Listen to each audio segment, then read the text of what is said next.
Hola, ¿qué tal? ¿Cómo están? Espero que estén muy bien. Hoy vamos a hablar de la película Oppenheimer del año 2023, dirigida por el director inglés Christopher Nolan. ¿Y por qué subrayo lo de director inglés?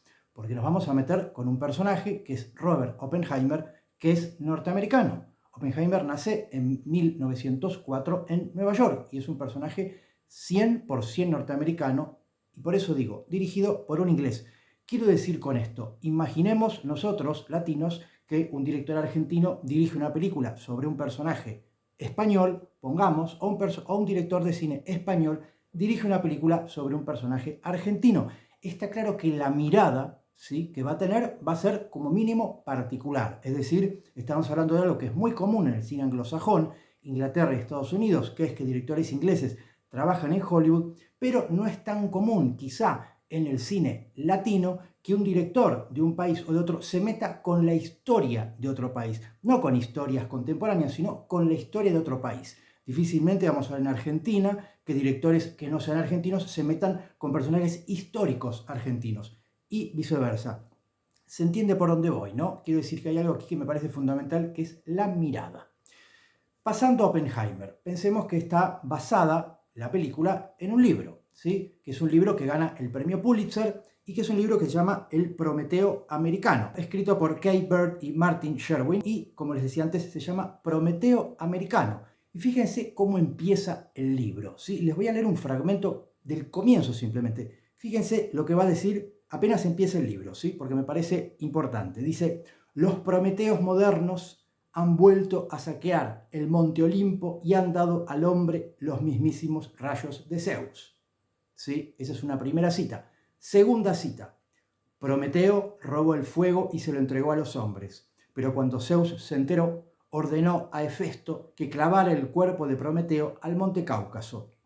Allí pasó muchos años encadenado. Todos los días un águila caía sobre él y le devoraba los lóbulos del hígado, que volvían a crecerle durante la noche. Esta cita está extraída de la biblioteca de Apolodoro, ¿sí?, libro 1 del siglo II a.C. Es decir, estamos ante un libro que ya de entrada nos pone al personaje de Oppenheimer en una analogía con Prometeo. Recordemos que Frankenstein, la novela de Mary Shelley, por ejemplo, también se llama Frankenstein o el moderno Prometeo. Frankenstein, Oppenheimer, es decir, personajes que lo que hacen es robarle algo a los dioses, en este caso a Zeus, y dárselo a los hombres. Y por supuesto luego será castigado por esos dioses. Oppenheimer lo que va a hacer es todo lo que tiene que ver con la construcción de la bomba atómica, y por supuesto lo que va a pasar después, que va a tener que pagar de alguna forma esa osadía de haber de alguna forma sido el padre de la bomba atómica, y las represalias que van a caer después sobre él, por supuesto, por haberse adueñado, digamos, de ese secreto, haber puesto en funcionar eso que tiene que ver con la bomba atómica y las consecuencias que se desprenden de los dos bombardeos. Y por supuesto ahí lo que vemos es que eso va a ser lo que va a tener que pagar el resto de su vida, ¿sí?, a través de una de las líneas argumentales que va a contar la película. Por otro lado, si recordamos lo que pasa con Frankenstein, es algo similar. Es decir, el personaje del doctor Frankenstein le va a robar, digamos, a los dioses el secreto de la vida, va a construir al monstruo de Frankenstein, y por supuesto va a tener que pagar las consecuencias. Es decir, estamos ante un elemento, si se quiere, que es mitológico. Es decir, estamos ante los seres humanos. Frankenstein es un doctor, un científico, y aquí tenemos a un físico, también científico, por supuesto, Oppenheimer, que de alguna forma roba algo, en este sentido algo trascendente, algo que de alguna forma tiene un sentido trascendental, y se lo lleva para sí, desafiando a los dioses. Y en este caso es el poder de crear. Frankenstein crea vida, Oppenheimer va a crear una bomba que de alguna forma va a ser destructora de vida, ¿sí? Hay algo que me parece que está bueno pensarlo en función de las estructuras míticas que subyacen a muchas películas. Y esta evidentemente lo tiene. Va a haber una recurrencia también en la película que tiene que ver con una cita del Bhagavad Gita, ¿sí?, este libro hindú, este libro que de alguna forma es el texto sagrado de los hindúes, que en algún momento va a pronunciar Oppenheimer, que tiene que ver con eso de yo soy el destructor de mundos, ¿sí? Una vez que él llega cuando se produce el experimento y triunfa la bomba digamos en el periodo de experimentación, el 15 de julio del 45, él dice esto de me he convertido en un destructor de mundos, ¿sí? Una cita del Bhagavad Gita, pero que de alguna forma tiene esta cosa inversa, es decir, es un Prometeo que lo que hace es destruir en vez de crear, en ese sentido. Crea algo que destruye, ¿sí? Es decir, crea una bomba que destruye la vida. Entonces ahí es cuando vemos que las estructuras míticas tienen este juego que es interesante, que es que a veces de alguna forma trabajan sobre las variaciones posibles de eso que propone el mito, ¿sí? El mito se propone de una forma y luego hay variaciones sobre ese mito. Y sobre Prometeo se han escrito un montón. Habíamos dicho, Frankenstein trabaja sobre una variación posible del mito y sobre esa misma variación de la creación de vida tenemos un montón de ejemplos. Frankenstein o Terminator o Blade Runner, los androides. Y en el caso de Oppenheimer, que es robar algo, con lo cual de alguna forma después yo lo que voy a hacer es destruir la vida. Y digo porque es una historia que se sostiene, me parece, sobre esta base mítica, ¿sí? Sobre una base de un relato que apela a un mito que tiene que ver con eso, con el peligro del conocimiento, ¿sí? ¿Qué pasa cuando los seres humanos, de alguna forma, consiguen un conocimiento fáustico, y apelo aquí también al mito de Fausto, un conocimiento que ningún otro ser humano tiene, y se adueñan de eso que es peligroso porque puede poner en jaque, en juego, la vida de, en este caso, la humanidad? Ahí es cuando les decía que es una variación del mito original, pero que tiene que ver con este sustrato mítico que tiene la película y, por supuesto, el personaje de Oppenheimer, que se la llega a creer y mucho, ¿no? Él se da cuenta de que ha hecho eso. O sea que de alguna forma él utiliza esto también porque se da cuenta de a dónde llegó, ¿sí? Como digamos un ser humano que llegó a un lugar al cual nadie llegó. Y Oppenheimer está en esa posición. Por supuesto, la biografía lo que tiene, además, por supuesto, que está buena, se las recomiendo si les gusta. Yo no la leí completa, he leído partes, sobre todo porque a partir de la película me llamó la atención. Es bastante larga, creo que si les interesa el tema vale la pena, pero ¿qué es lo que ocurre?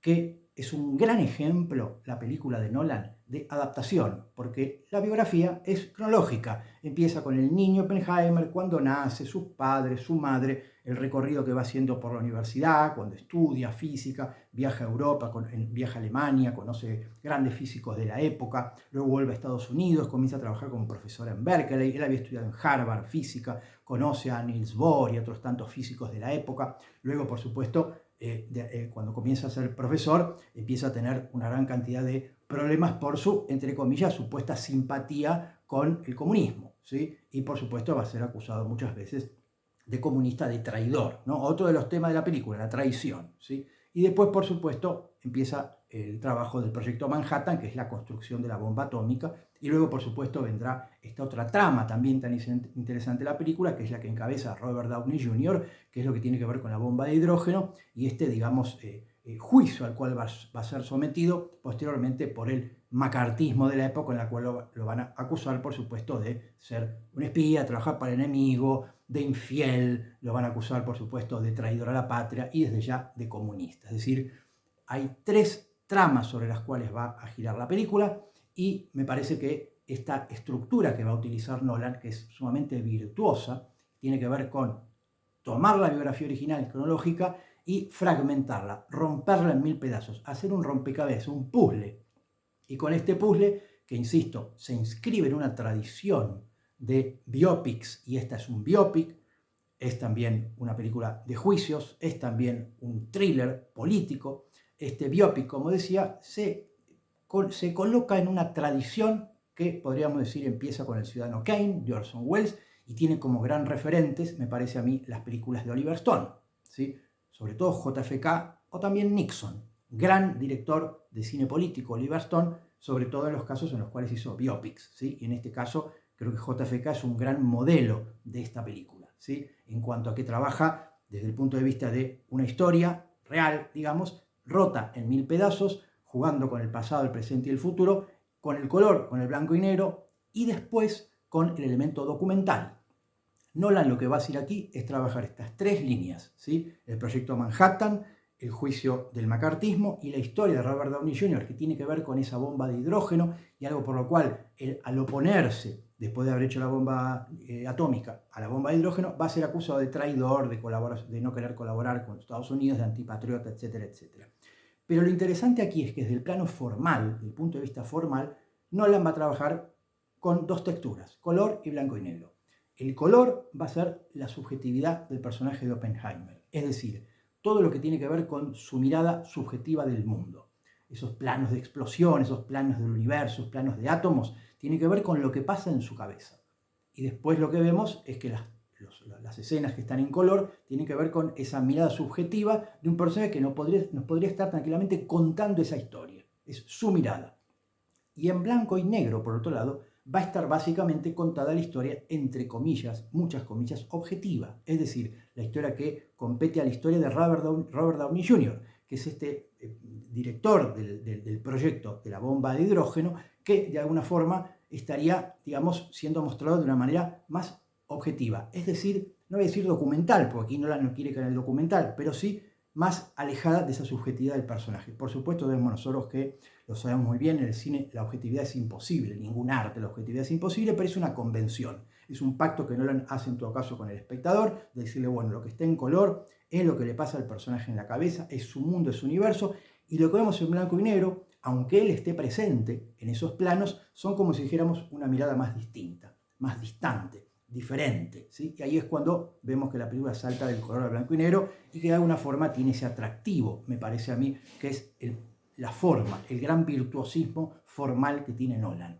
Basta simplemente con elegir cualquier escena al azar para ver que es una película hecha en base a básicamente planos y contraplanos de gente que habla y de una gran maestría para filmarlos. Es decir, ahí lo que uno ve es que de alguna forma él, ayudado por una gran fotografía, ayudado por una gran banda de sonido, por una gran música, una gran banda sonora, que en este caso, digamos, está acompañando prácticamente toda el transcurrir de la película, le da una tensión muy especial y casi un aire de thriller político, de película de suspenso, por momentos donde a veces no pasa absolutamente nada, ¿no? Pero hay una banda de sonido que sostiene ahí esa tensión.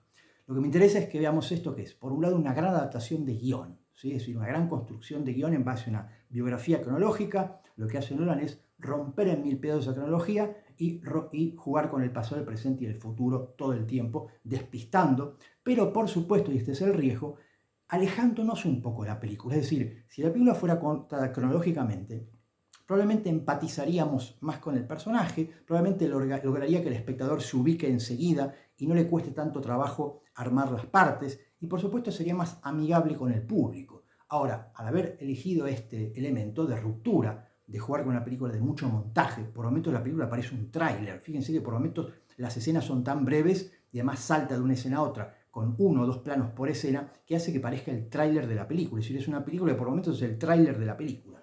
Pero lo cierto es que esto que elige Nolan, por supuesto, hace que sea una película que por momentos parece alejarse un poco de la posibilidad que puede tener de ser más amigable con el espectador y sentirse más identificado, en todo caso, con el personaje de Oppenheimer. Aquí, desde ya, no se busca eso, hay una distancia. El personaje de Oppenheimer está visto con esa distancia, esa frialdad que me parece que Nolan pretende que tengamos. Por eso les decía, es un director inglés. Si tiene una mirada con cierta distancia, no es un director norteamericano hablando de un personaje de su propio país, sino que hay una mirada, si se quiere, con cierta distancia. Y creo que esto, insisto, no es un detalle menor. ¿Por qué? Porque creo yo que ahí cuando viene este elemento que me parece interesante, ¿no? Que es que tengamos en cuenta que lo que nosotros estamos viendo de Oppenheimer no es Robert Oppenheimer, es la mirada de Christopher Nolan sobre Oppenheimer. Esta no es la vida de Oppenheimer, es la vida de Oppenheimer según Christopher Nolan, es decir, estamos asistiendo a un filtro, si se quiere, que es la subjetividad de la mirada del director sobre un personaje histórico. Si cada uno de los directores de la historia del cine filmara la historia de Oppenheimer, serían todas películas distintas y nada tendrían que ver. Pensemos en las historias que se filmaron muchas veces. Pensemos en La Pasión de Cristo o pensemos en Frankenstein, en Drácula. Es decir, cada director que filmó esta historia hizo algo completamente distinto. Quiero decir con eso que acá lo que importa es la mirada. En el caso de una historia política, como la historia de Oppenheimer, porque evidentemente es una historia que tiene un componente político, ético, moral muy fuerte, la mirada se vuelve un poco más delicada, porque por supuesto ahí uno entra con cosas que tienen que ver con esto que planteaba al principio, un tipo que inventa una bomba que mata a millones de personas. Y ahí es cuando decía, aparece este personaje complejo, sumamente complejo, y que Nolan tiene la, digamos, habilidad de no caer en el maniqueísmo, es decir, es bueno o es malo. Nos lo plantea, nos muestra y nosotros en todo caso tomaremos nuestras propias decisiones. Lo que pasa es que esas decisiones que nosotros tomamos como público, como espectadores, están basadas en lo que Nolan nos deja ver. ¿Se entiende? Es decir, lo que Nolan no los muestra, porque la biografía es así de gorda y por supuesto hay cosas que deja afuera, entonces Nolan elige lo que quiere que nosotros sepamos y veamos de Oppenheimer. Lo que nosotros hacemos es, en base a eso que Nolan nos muestra, tomar decisiones. Nos cae bien, nos cae mal, nos parece reprochable lo que hace, nos parece maravilloso, pero eso que hacemos lo hacemos en base a lo que Nolan nos permitió ver y saber, en base a la información que nos da. Lo que está afuera, lo que quedó afuera, porque Nolan eligió que así fuera, con eso no podemos contar. Por lo tanto, nosotros juzgamos un personaje en base a lo que el director en base a las herramientas que el director nos da. Nos permite saber.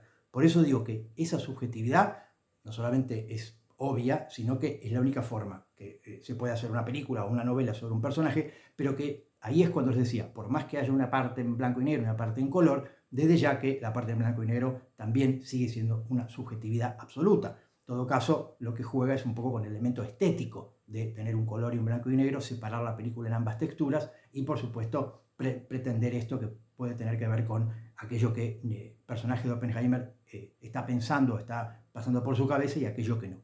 Pero insisto con esto que me parece importante, ¿en qué?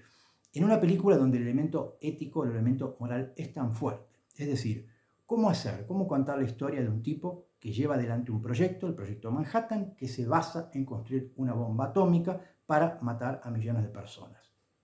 Es complejo, es decir, ¿ese personaje qué es?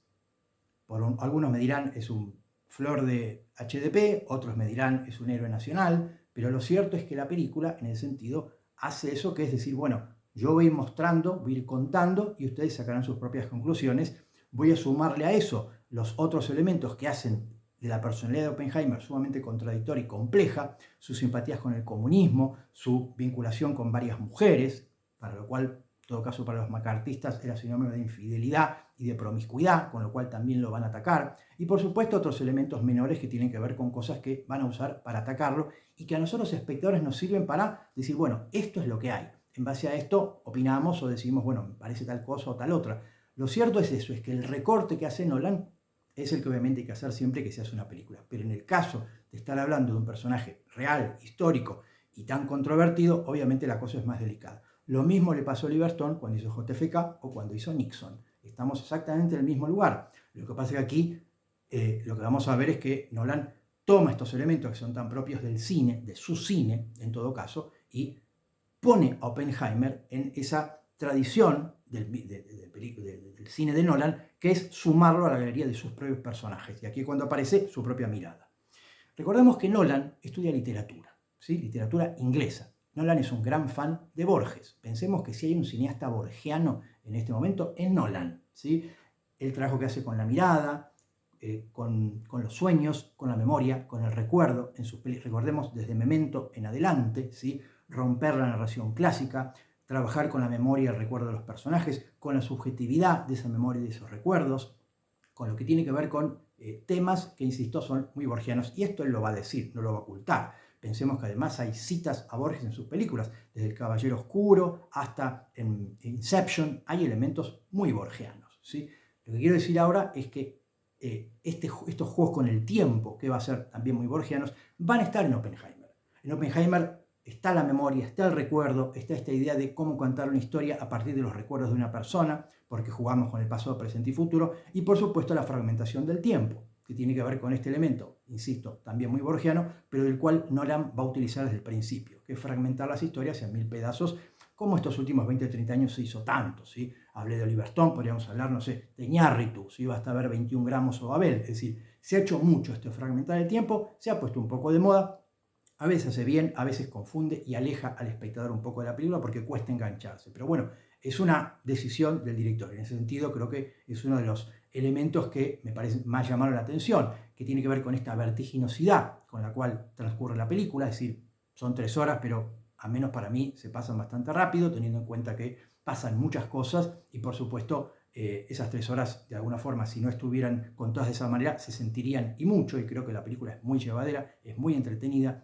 Supongo que la habrán visto más de una vez, o en todo caso recomiendo que la vean más de una vez, porque la segunda, tercera visionado, si pueden verla 2 o 3 veces, no solo vale la pena, la película está hecha por un gran cineasta, creo que es uno de los grandes directores de los últimos años, quizá demasiado ambicioso, sí, quizá demasiado Stanley Kubrick. ¿Tiene la tentación, tiene el síndrome de Stanley Kubrick? Sí, lo tiene. Y no es Kubrick. Me parece que Kubrick es inalcanzable en ese sentido, pero es un gran director de cine y me parece que vale la pena. Creo que es un tipo con un gran talento y me parece que es una película que, como cualquiera de las otras de Nolan, vale la pena verla más de una vez. Y si la ven más de una vez se van a dar cuenta de esto, que uno empieza a entrar mejor en la película a la segunda vez y ni hablar a la tercera. Uno empieza ya a reconocer a los personajes, a entender mejor. No está de más leerse, aunque sea un resumen de lo que pasó, de la historia real, porque esto va a permitir acercarse mucho más a lo que fue la historia, digamos. Y a partir de ahí saber quiénes son estos personajes. Casi todos son ilustres científicos muy conocidos, desde Einstein, Niels Bohr o Heisenberg, personajes que a lo mejor no suenan, pero que desde ya en la película no están a veces dicho los nombres con los cuales nos podemos perder un poco. Bueno, lo que recomiendo es que tengan una idea más o menos de la historia real, aunque sea de una forma sintética, para después acercarse mejor a la película. Pero insisto con esto, creo que es una gran película hecha por un gran director y vale la pena. Y este elemento que decía, este síndrome Kubrick, que tiene que ver con esta ambición desmedida, con esto de hacer películas monumentales, enormes, súper ambiciosas, quizá también muy solemnes, quizá también con esta cosa media discutible de una especie de intención de darle un aura medio metafísico, trascendental a la película, que tal vez es, por eso les decía, parece medio espejitos de colores, pero yo creo que por momentos se le escapa un poco eso, ¿no? De querer construir una película que parezca súper profunda y súper, digamos, filosófica, y a veces me parece que se le ve un poco la hilacha a eso, pero aún así yo la defiendo, creo que es una gran película. Y después, otro elemento que me parece que también es interesante y que se puede tener en cuenta, tiene que ver con esto de cómo él va a manejar, por un lado, los géneros, es decir, cómo va muy hábilmente a permitirse, así como uno dice, un biopic, gran director de biopics, Scorsese, ¿sí? Cuando Scorsese hace un biopic, no lo lleva no lo empuja hacia el thriller, sino que lo empuja hacia otras cosas. Basta ver Toro Salvaje o basta ver El Lobo de Wall Street. Son biopics, ¿sí? Pero no están empujados hacia el thriller y menos hacia el thriller político. Ahora, lo que hace Nolan es hacer un biopic y empujar el género. ¿Se entiende? Es decir, yo tomo la vida de un personaje, pero el género lo voy llevando a través de la forma, del elemento formal, hacia la dirección del thriller político o del policial negro, ¿sí? Que es lo que evidentemente Nolan sabe hacer, como sabe hacer Fincher. Lo que pasa es que Fincher, en todo caso, no hace biopics, hace policiales directamente, policiales negros.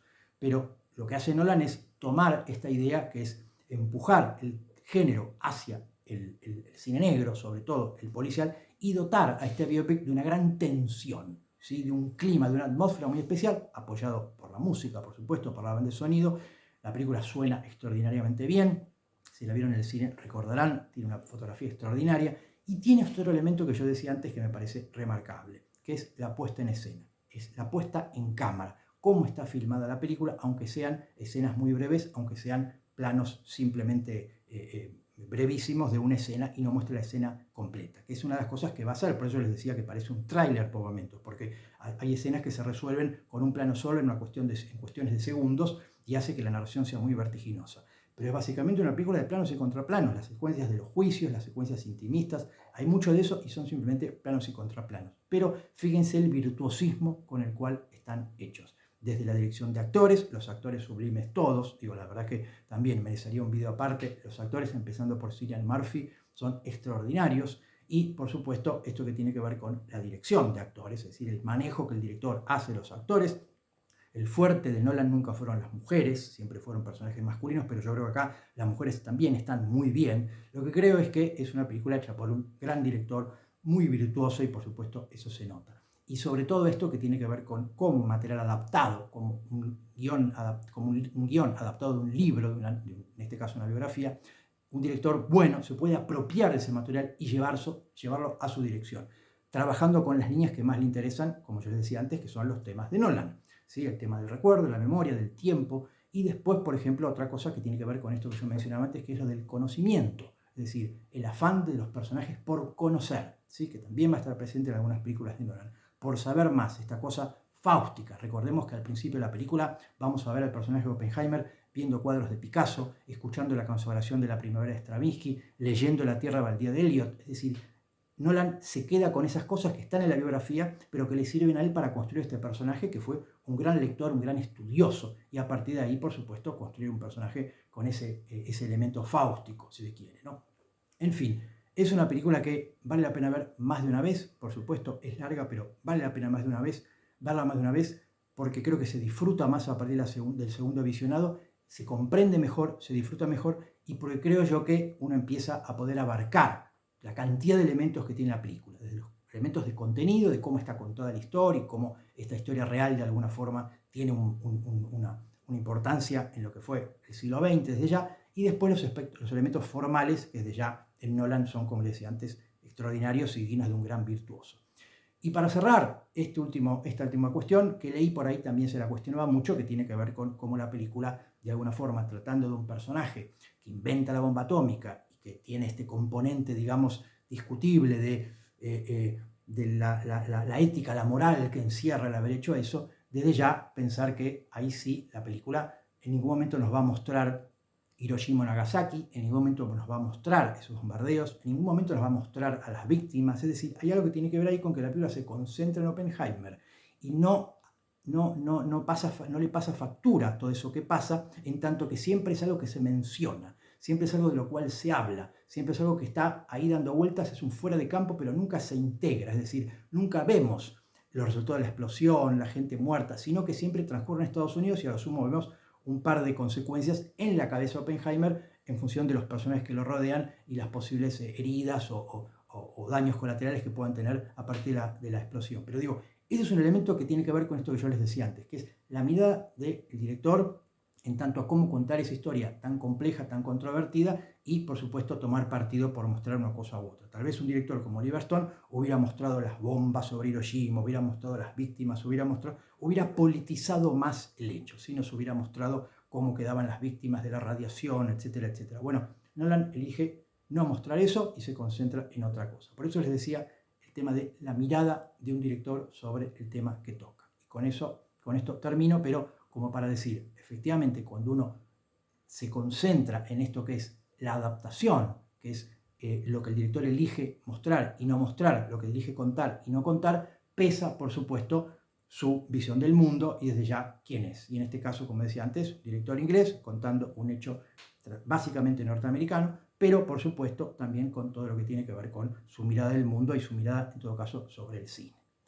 Bueno, terminamos acá. Espero que les resulte interesante estos comentarios. Si es así, pongan like, me gusta y sigan el canal para tener difusión. Y por supuesto, compartan el video si tienen a alguien que pueda llegar a interesarles. Bueno, nos vemos la próxima. Espero que estén muy bien. Chao.